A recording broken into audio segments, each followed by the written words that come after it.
teaching gift. I was saying to somebody here,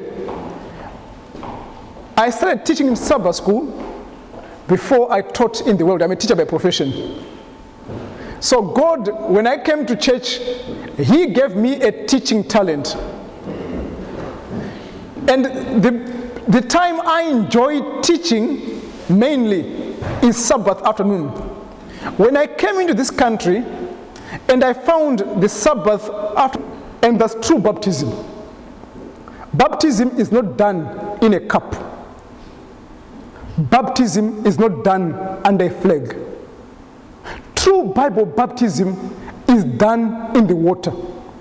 And both the person baptizing and the one being baptized have got to go into the water. And they have got to immerse them in water. Okay, if I get time, I'll come to that again, because it's a symbol of death and resurrection. Baptism. You know, where I come from, I was an elder in Zimbabwe. And, you know, the class that I loved to teach most was the baptism class. There are no baptism classes in England. Oh. When they divide to go into different classes, yes. Okay, they are the youth, yes. They are the men and women and whatever. You don't get more than 6 in one class. There are about 12 or so in one class, 12 or so in one class. They're small groups. But the elders, we had a special class that would go out. And we would get the baptism class. I used to love that baptism class, going through the doctrines and asking people, have you really decided to follow Jesus? You know what it is? And there was joy when baptism came. There was joy. We were jubilant. Look, they are being born again. Now here, you get one baptism in 10 years. The church is dead. This is how we baptize in Africa. Thousands of pastors with plenty of water baptizing at one go. And Jesus says, unless you're born again you can't see. That thing was taught in the sanctuary. Okay, right, okay, I'll go through those instruments in a minute, but you got that compartment, the holy place. Okay, I'm going to ask to take a break, a short break, because I'm about midway. Then if I take a break, then we can finish up. We read of a place that called heaven. It's made for the pure and the free. These roots in God's word He hath given. How beautiful heaven must be. How beautiful heaven must be. Sweet home of the happy and free. Fair haven of rest for the weary. How beautiful heaven must be. In heaven no drooping nor pining, no wishing for elsewhere to be. God's light is forever there shining. How beautiful heaven must be. How beautiful heaven must be. Sweet home of the happy and free. Fair haven of rest for the weary. How beautiful heaven must be. Pure waters of life there are flowing, and all who will drink may be free. Rare ruins of splendor are glowing. How beautiful heaven must be. How beautiful heaven must be. Sweet home of the happy and free. Fair haven of rest for the weary. How beautiful beautiful heaven must be.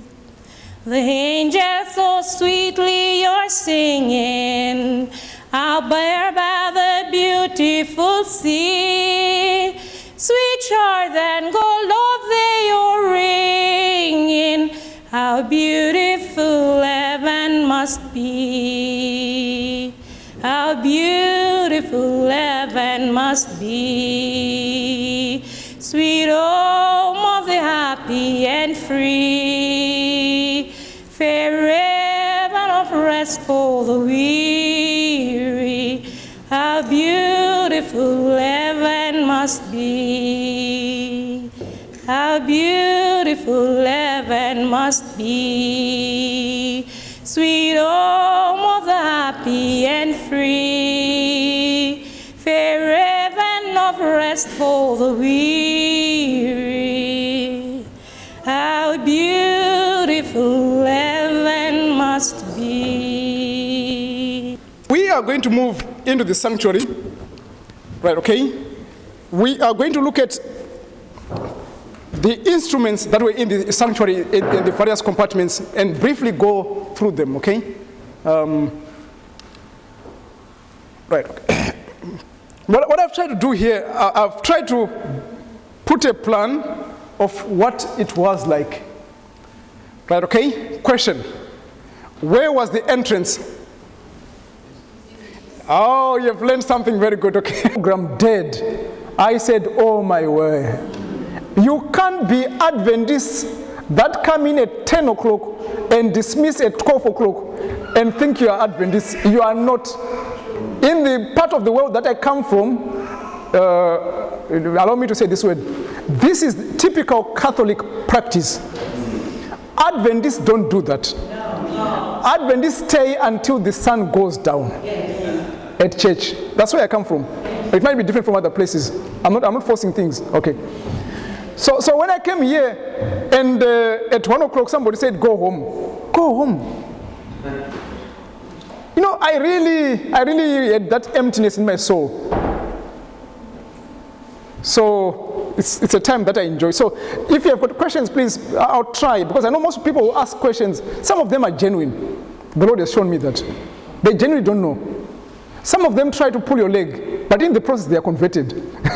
So I don't mind taking questions if at all things are not clear. Okay, let me continue on the same theme that we had in the morning. It's again Eden lost, paradise regained, and the sanctuary linking the two. It's the sanctuary message that links Eden lost and paradise regained. Okay. Now, in the morning we did look at a number of things. Some of the things that we looked at the structure of the Bible.